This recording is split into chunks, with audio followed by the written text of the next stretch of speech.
자, 오늘 아침에는 히브리서 7장 2절과 3절 말씀을 본문으로 해서 아브라함보다 우월하신 예수님이라는 제목으로 우리가 같이 말씀을 나누겠습니다. 우리 지금 천사보다 우월하신 예수님, 모세보다 우월하신 예수님, 아론의 집안 레위 지파의 제사장보다 우월하신 예수님, 그리고 아브라함보다 우월하신 예수님, 이렇게 히브리서 기자가 변증하고 있는 더 나은 소망, 더 나은 구원의 은총을 우리에게 베풀어 주신 예수 그리스도에 관한 가르침을 함께 우리 나누어 가고 있습니다. 오늘 우리가 히브리서 5장으로부터 7장까지 말씀을 읽게 될 텐데요. 우리가 오늘 통독할 히브리서 5장으로부터 7장까지의 말씀 속에 담긴 히브리서 기자의 가르침을 우리가 오늘 아침 한번 먼저 살펴보도록 하겠습니다. 자, 오늘 우리들의 본문을 먼저 읽어보겠습니다. 히브리서 7장 2절과 3절입니다. 아브라함이 모든 것의 10분의 1을 그에게 나누어 주니라. 그 이름을 해석하면 먼저는 의의 왕이요 그 다음은 살렘 왕이니 곧 평강의 왕이요. 아버지도 없고 어머니도 없고 족보도 없고 시작한 날도 없고 생명의 끝도 없어 하나님의 아들과 닮아서 항상 제사장으로 있느니라. 네. 멜기세덱이라고 하는 인물에 대하여 오늘 바울 사도가 바울, 제가 히브리서 기자는 바울이라고 생각을 하고 있기 때문에 히브리서 기자가 이렇게 얘기하는 게 안전하겠죠. 히브리서 기자가 이 아브라함을 만나 아브라함에게 축복을 빌었던 멜기세덱이라는 인물에 대하여 하고 있는 그 이야기입니다. 이게 이제 7장 2절과 3절 말씀인데요. 오늘 우리는 히브리서 5장으로부터 7장까지 5, 6, 7 세 장을 통독하겠습니다. 히브리서 5장은 예수 그리스도의 대제사장 직분에 대하여 예수 그리스도가 우리의 영원한 대제사장이시다라고 하는 걸 우리들에게 설명하고 있는 그런 챕터입니다. 히브리서 기자는 흥미로운 구조로 말을 이어나갑니다. 예를 들어 5장에서 대제사장이신 예수님에 관한 이야기를 하려고 4장을 끝낼 때 4장의 끝부분에서 대제사장 예수님에 관한 이야기를 잠시 언급하고 5장으로 들어갑니다.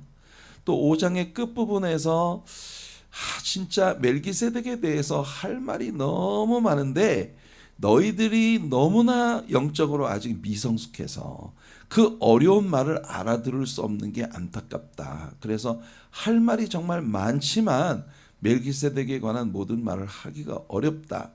이런 이야기를 하고 6장으로 들어가면서 6장에서 영적 미성숙에 대한 안타까움, 때가 이미 오래임에 너희가 마땅히 선생이 되어야 할 것인데 이미 남을 가르치는 자리에 있어야 할 너희가 아직도 젖이나 먹어야 되는 그래서 안수나 신화나 무슨 이런 구원을 새로 얻는 일, 세례와 이런 아주 초보적인 단계의 이 신앙생활에 초보적인 단계에 해당되는 그런 일밖에는 아직 소화할 수 있는 능력이 없어서 이 멜기세덱이라는 인물과 예수 그리스도의 관계에 대한 깊은 이야기를 할 수가 없다.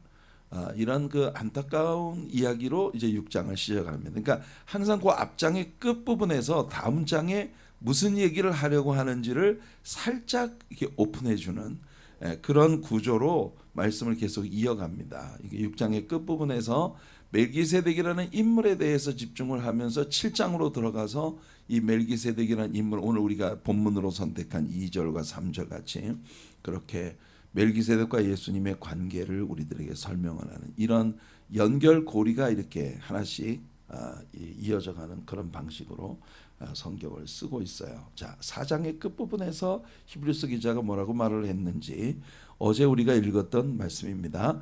우리에게 있는 대제사장은 우리의 연약함을 동정하지 못하실 이가 아니요 모든 일에 우리와 똑같이 시험을 받으신 이로되 죄는 없으시니라. 그러니까 예수 그리스도가 대제사장이라는 걸 설명하기 위해 우리에게 있는 이 대제사장은 레위 지파 아론의 후손으로서 레위 지파의 반차를 따른 그런 제사장들과는 차원이 다르다. 그는 우리의 모든 연약함을 이제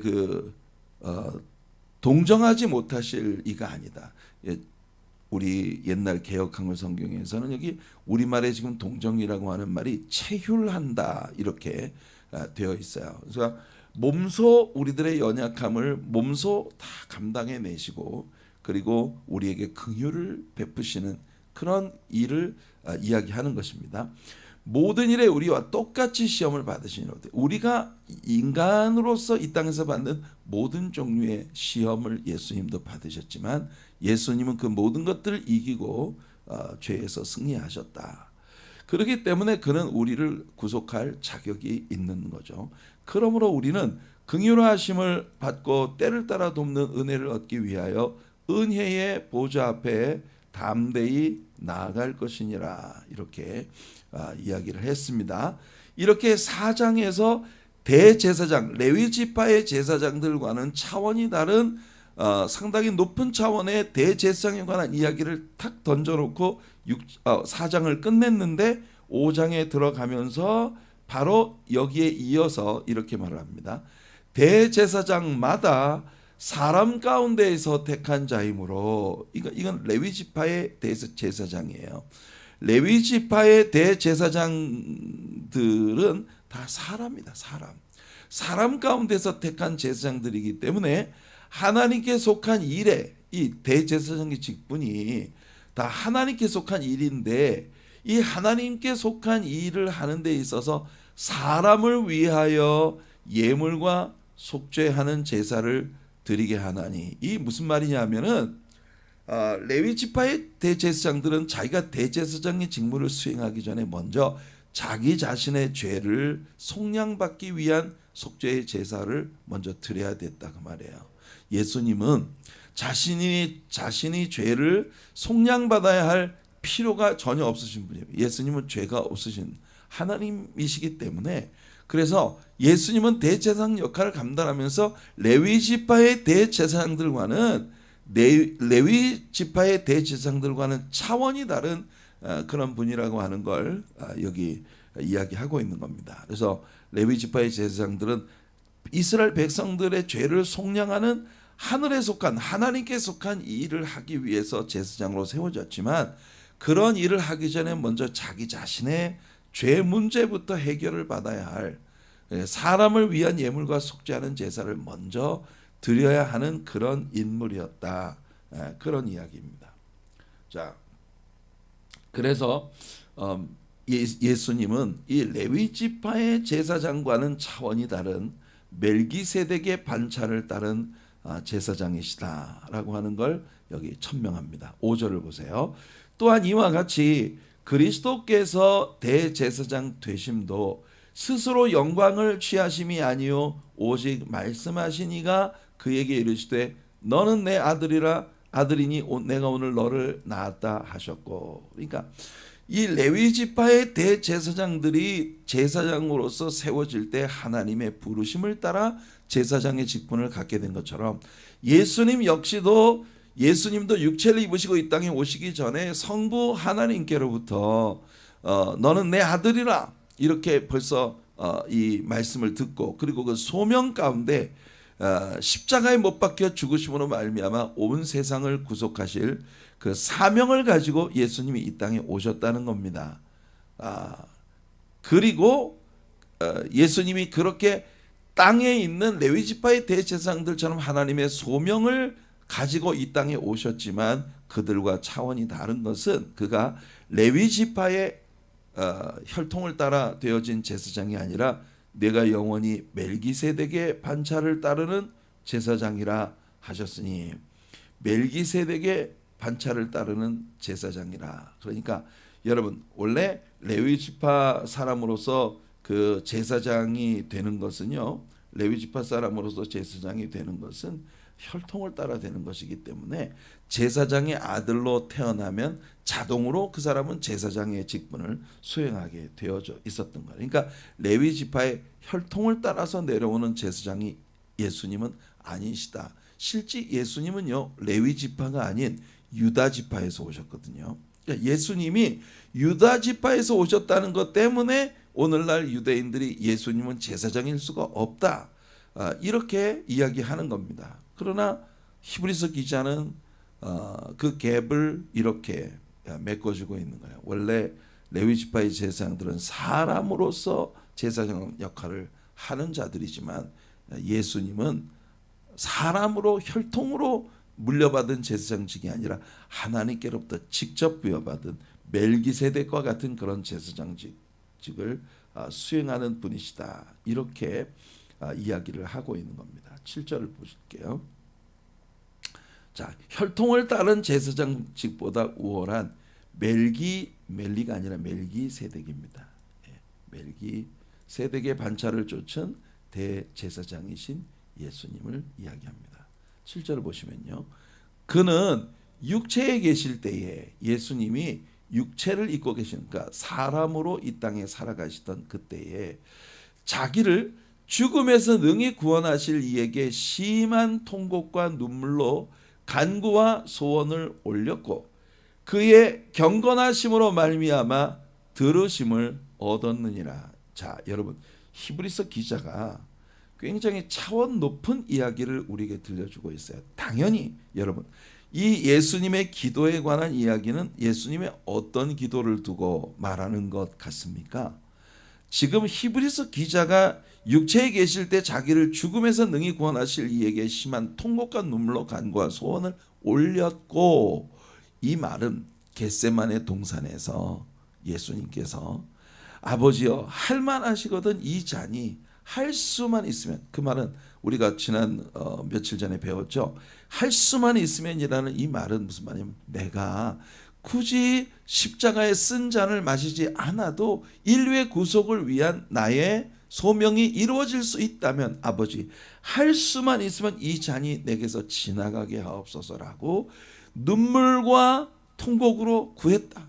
겟세마네 동산에서 예수님의 기도가 얼마나 심한 간절함으로 진액을 뽑는 그런 기도를 드렸으면 땀방울이 변해서 핏방울이 되었다. 이 말은 학자들에 의하면 이 모세혈관이 터져서 땀샘에서 피가 쏟아질 정도로 그렇게까지 아주 진액을 쏟는 그런 기도로 하나님께 나아가셨다, 이런 해석이라고 합니다. 그러니까 그렇게 눈물로 간구하셨어요. 근데 여기 보니까 들으심을 얻었느니라.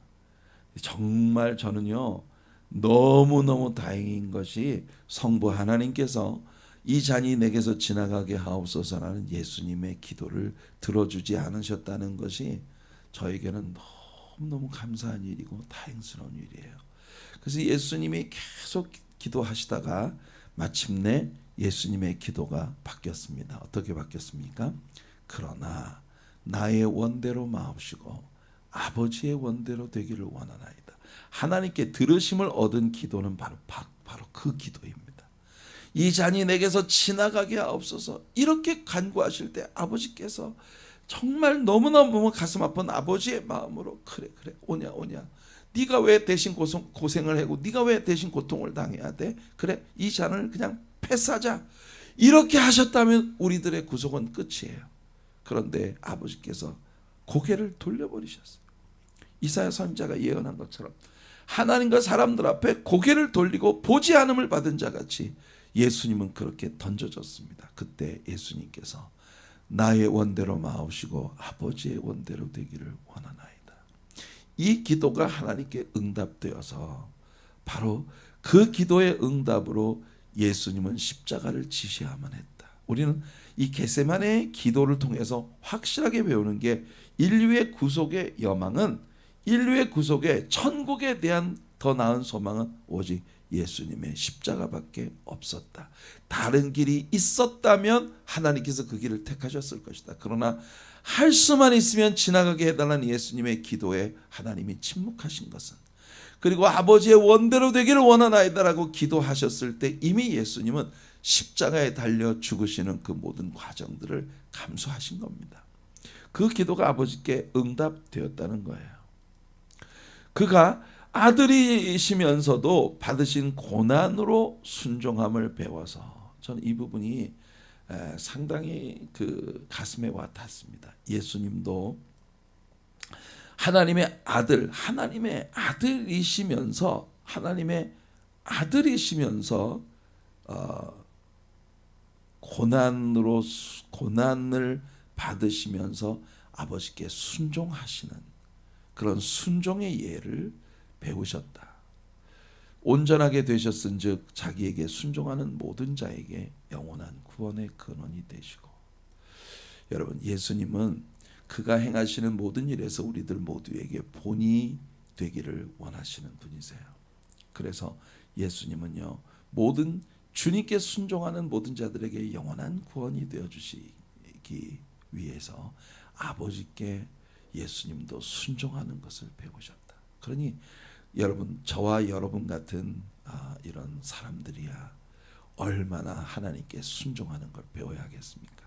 사울에게 사무엘이 말한 것처럼 순종이 제사보다 낫고 하나님의 말씀을 듣는 것이 수양의 기름으로 드리는 제사보다 낫다 하지 않았습니까?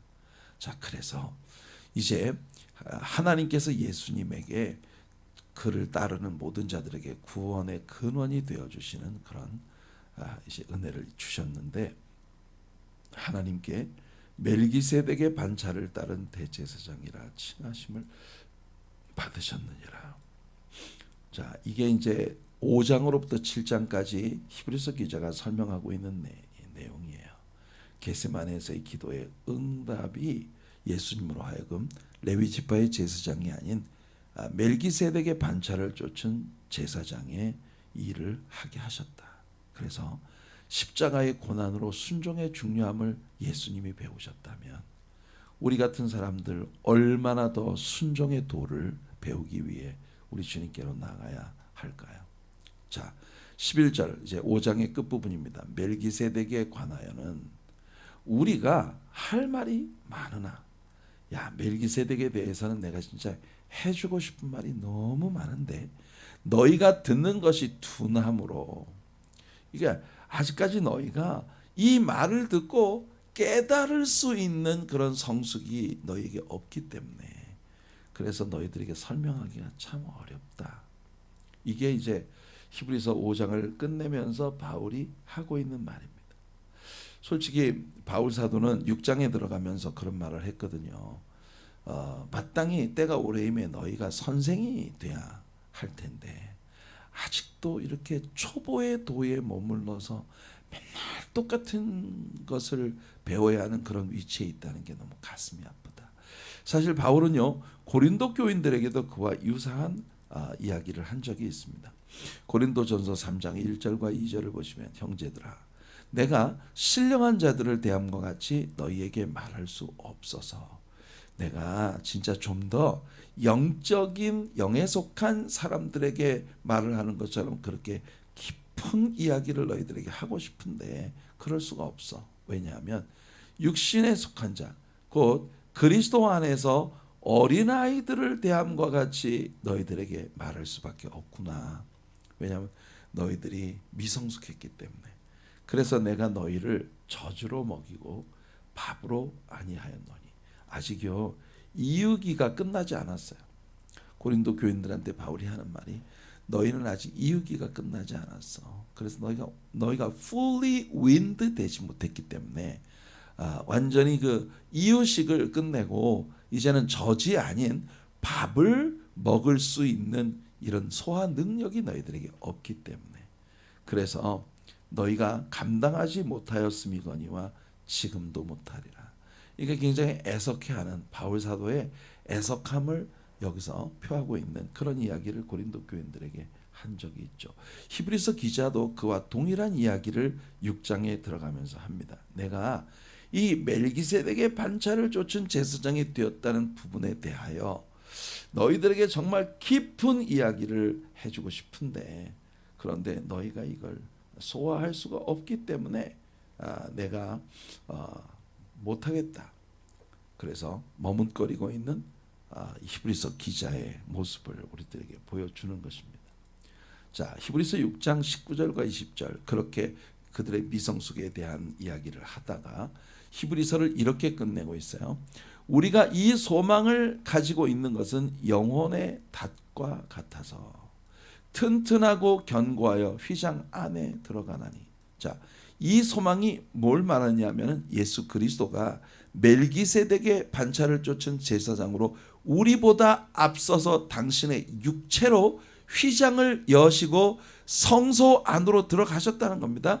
그리고 그 앞서가신 예수 그리스도께서 여러분 레위 지파의 제사장들 중 어느 누구도 자신의 죽음을 통해 그 성소 휘장을 갈라버리고 그 뒤를 따르는 우리들이 그 지성소 안으로 들어가 하나님의 임재 가운데 직접 나아가 서도록 우리를 이끌어간 자가 없었다. 그러나 예수님은 레위 지파의 제사장이 아니고 멜기세덱의 반차를 쫓은 제사장이기 때문에 우리들의 영원한 대제사장이 되어 우리를 위하여 지성소 안으로 휘장을 여시고 예수님의 육체가 십자가 위에서 찢겨짐으로 말미암아 성소와 지성소, 지상교회와 천상교회의 사이를 가로막고 있었던 그 휘장을 찢어버리시고 예수님이 앞서 들어가셨기 때문에 예수님을 따르는 우리들에게 하나님의 임재 가운데 직접 나아갈 수 있는 더 나은 소망을, 더 큰 소망을 우리에게 주셨다. 오늘 우리가 찬양한 것처럼 예수의 이름은 세상의 소망이고 예수의 이름은 천국의 기쁨이다. 이 땅에서 저 천국으로 우리를 데려가는 예수 그리스도의 십자가의 보혈의 능력이 담긴 예수님의 이름이 그가 멜기세덱의 반차를 쫓은 제사장으로서 우리를 하나님의 임재 안으로 데려가시는 길이 되어 주셨다. 이게 6장의 마지막 부분에서의 히브리서 기자의 선포입니다. 그리고 난 다음에 이제 7장으로 들어가는 거예요. 그러면서 멜기세덱과 예수님의 관계를 우리들에게 이야기를 하는데 이미 6장에서 이야기한 것처럼 히브리서를 받는 사람들은요 유대교적 전통에 빠져 있다가 예수님을 믿고 교회에 개종을 한 유대교 주이시 크리스천들을 향해서 이 편지를 쓰고 있는 것이기 때문에 아직도 율법주의의 영향으로 그들이 관습으로 체득하고 있었던 그런 유대교적 신앙의 영향으로 초보 단계에 계속 머물러 있었던 이 유대인들이 이 이야기를 잘 감당하지 못할 것이라서 히브리서 기자는 이 이야기를 선명하게 말하지 않고 좀 뭐 그런 뜻이야 이런 건데 너희가 이것을 깨달을 수 있겠어? 왜냐하면 유대교적 전통을 깨뜨리는 것이 거의 불가능하다는 걸 이 히브리서 기자가 알기 때문에 그래서 이제 히브리서 기자는 멜기세덱과 예수님과의 관계를 설명하면서 아브라함보다 우월하신 예수님을 소개하고 있는 것입니다. 멜기세덱이 누구죠? 여러분 멜기세덱을 기억하시나요? 우리가 창세기 14장을 보면 소돔과 고모라에 들어가 살고 있던 아브라함의 조카 롯이 소돔과 고모라 사람들과 함께 가나안 남북 전쟁에 전쟁 포로로 끌려갑니다. 저 북쪽 단까지 포로로 끌려갔다는 소식을 듣고 아브라함이 자기의 집에서 개인적으로 기르고 있던 사병 318명을 데리고 그들을 이끌고 저 단까지 올라가서 야밤에 가나안 동부 요단강 동부 가나안 북쪽에 있었던 왕들을 그 연합군대를 다 물리치고 그리고 그 포로들과 빼앗겼던 전리품들을 다 빼앗아 가지고 내려옵니다. 이때 아브라함을 마중하러 나온 두 인물이 있었는데 그 첫째가 바로 멜기세덱이에요. 이 멜기세덱에 대해서 창세기는 우리들에게 그가 살렘 왕 멜기세덱이라고 말을 했고 두 번째는 지극히 높으신 하나님의 제사장이라고 이야기를 했거든요. 자, 이게 멜기세덱이라는 인물이에요. 멜기세덱이라는 인물은요 오직 여기서만 딱 한 차례 등장을 하고 다시는 성경에 나오질 않았습니다. 그래서 이 멜기세덱이 실존했던 인물이냐, 아니면 우리가 pre-incarnated Christ라고 이야기하는 화육하기 이전에, 육체를 입고 이 땅에 오시기 전에 사람의 모양으로 혹은 천사의 모양으로 언뜻 하나님을 보여주셨던 그 예수님의 현현, theophany, 하나님의 신현으로서의 그리스도의 모습이었느냐 하는 부분에 대해서 굉장히 논란이 많단 말이죠. 그래서 히브리서 기자는 이 이야기를 그들에게 선명하게 해주고 싶은 거예요. 멜기세덱이 누구였느냐? 그는 살렘 왕이었고 지극히 높으신 하나님의 제사장이라고 창세기가 소개를 했는데, 그가 여러 왕을 쳐서 죽이고 돌아오는 아브라함을 만나 아브라함에게 복을 빌었다. 여러분, 우리가 창세기에 보면 멜기세덱이 아브라함에게로 나갈 때 떡과 포도주를 들고 나갑니다. 그래서 떡과 포도주를 들고 나갔다는 건 뭐냐면 예수 그리스도가 제정하신 성찬의 그림을 미리 보여주는 일종의 모형이었습니다. 그리고 아브라함은 그의 모든 소득의 11조를 멜기세덱에게 바쳤고, 멜기세덱은 아브라함을 축복했습니다. 자, 히브리서 기자가 묻고 있는 질문은 그거예요. 축복이란 모름지기 높은 자가 낮은 자에게 하는 것이다. 그렇다면 멜기세덱은 아브라함보다 높은 자였다라고 하는 걸 알 수 있지 않느냐. 이게 이제 히브리서 기자의 논지인데요. 자, 멜기세덱이라는 인물에 대해서 히브리서 기자는 이런 말을 합니다. 아브라함이 모든 것의 10분의 1을 그에게 나누어 주니라. 그 이름을 해석하면 그 이름이에요. 멜기세덱이라는 이름을 해석하면 먼저는 의의 왕이요. 여러분, 자, 여기에 멜렉 이 체데크입니다. 멜렉이 체데크라고 하는 이 멜기세덱이라는 이름이 히브리 말로 히브리어 성경에 이렇게 나와 있어요. 멜렉이 체데크. 이 멜렉이 체데크라고 하는 말은 멜렉, 이 왕이라는 말이에요. king, 왕이라는 말과 체데크라고 하는 말은 의, righteousness라는 의미를 갖고 있습니다. 그래서 멜렉이 체데크라고 말을 하면 the king of righteousness, 의의 왕이라는 뜻이다. 그러니까 히브리서 기자는 멜기세덱을 고유 명사로 해석하지 말고 보통 명사로 해석을 해보자. 그러면 멜렉이 체데크, 이 멜기세덱이라고 하는 이 멜기세덱의 이름이 의의 왕이란 뜻이다. 그 다음 살렘 왕이라고 했는데, 역시 히브리어 성경 보면은 멜렉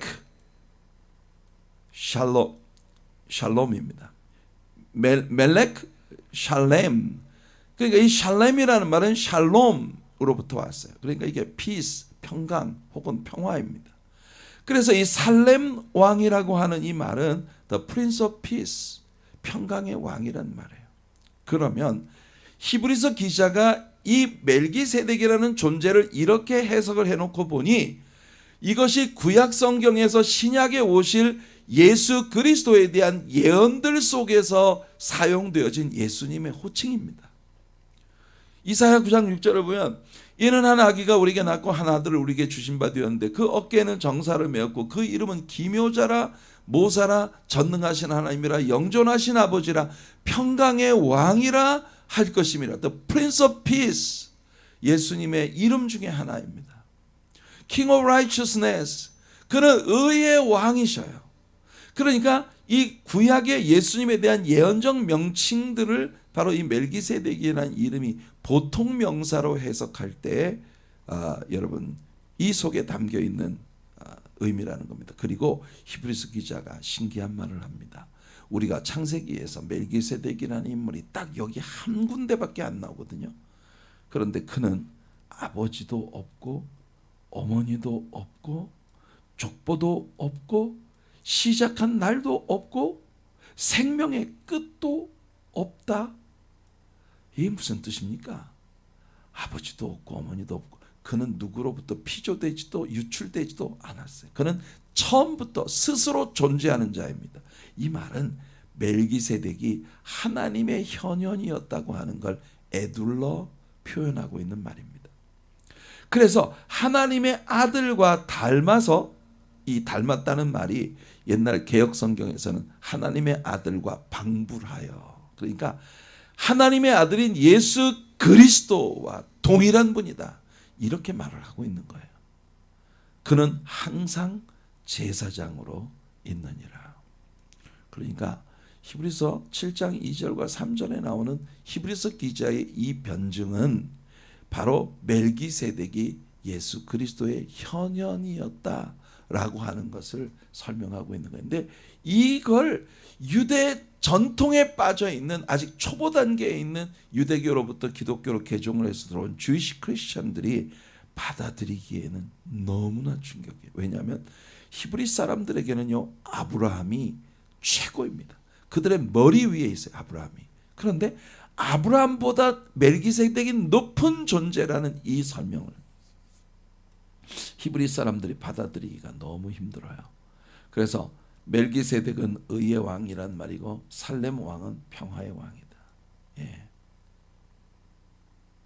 멜레키 세데크, 멜렉 샬렘, 이 멜기세덱과 연관되어진 이 고유 명사들을 보통 명사로 해석을 하고 있는 히브리서 기자의 이 설명이 히브리서 전체를 통해서 아주 중요한 핵심 내용을 향해서 가는 터닝 포인트가 되어지는 귀한 부분입니다. 그래서 그 뒤에 따르는 4절부터 7절까지 말씀을 볼게요. 이 사람이 얼마나 높은가를 생각해보라. 멜기세덱이 얼마나 높은 분인가 생각해보라. 조상 아브라함도 노량물 중 10분의 1을 그에게 주었느니라. 레위의 아들들 가운데 제사장의 직분을 받은 자들은 율법을 따라 아브라함의 허리에서 난 자라도 자기의 형제인 백성에게서 10분의 1을 취하라는 명령을 받았으나, 여러분, 레위 지파는 아브라함의 후손으로, 아브라함의 허리에서 났다는 건 아브라함의 후손으로 왔습니다.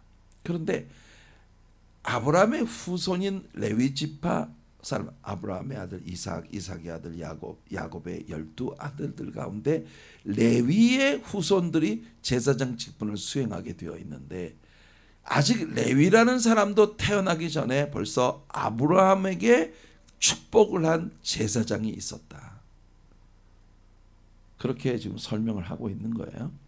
레위 족보에 들지 아니한 멜기세덱은 아브라함에게서 10분의 1을 취하고 약속을 받은 그를 위하여 복을 빌었나니, 논란의 여지 없이, 이거 재론의 여지 없이 낮은 자가 높은 자에게서 축복을 받는 거 아니겠느냐. 그러니 바로 멜기세덱은 우리 인류에게 구원의 길을 열어주시사 더 나은 소망의 기초가 되어주신 아브라함보다 우월한 우리의 구원이 되시는 우리의 영원한 대제사장이시다. 이 이야기를 히브리서 기자가 하고 있는 겁니다. 자, 히브리서 기자가 지금까지 전개해온 스토리 라인을 한번 돌아볼게요. 그는 천사보다 우월하신 예수님에 대해 말했고요. 모세보다 우월하신 예수님에 대해서 말했습니다. 그리고 레위 지파의 대제사장보다 우월하신 예수님, 제가 타이프가 오늘 몇 개 있네요. 아브라함보다 우월하신 예수님, 레위가 아니고 레위 지파겠죠. 아브라함보다 우월하신 예수님, 이게 히브리서 기자가 히브리서를 전개해 가고 있는 스토리 라인입니다. 자, 이제 끝내겠습니다. 히브리서 마지막 구절들이에요.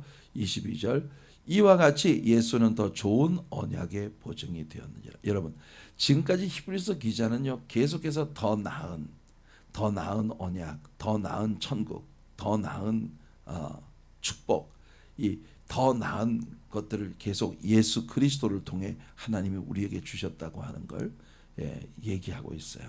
우리의 언약의 보증이 되어주신, 제사장 된 그들의 수요가 많은 것은, 레위 지파의 제사장들이 숫자가 왜 그렇게 많았는지 알아?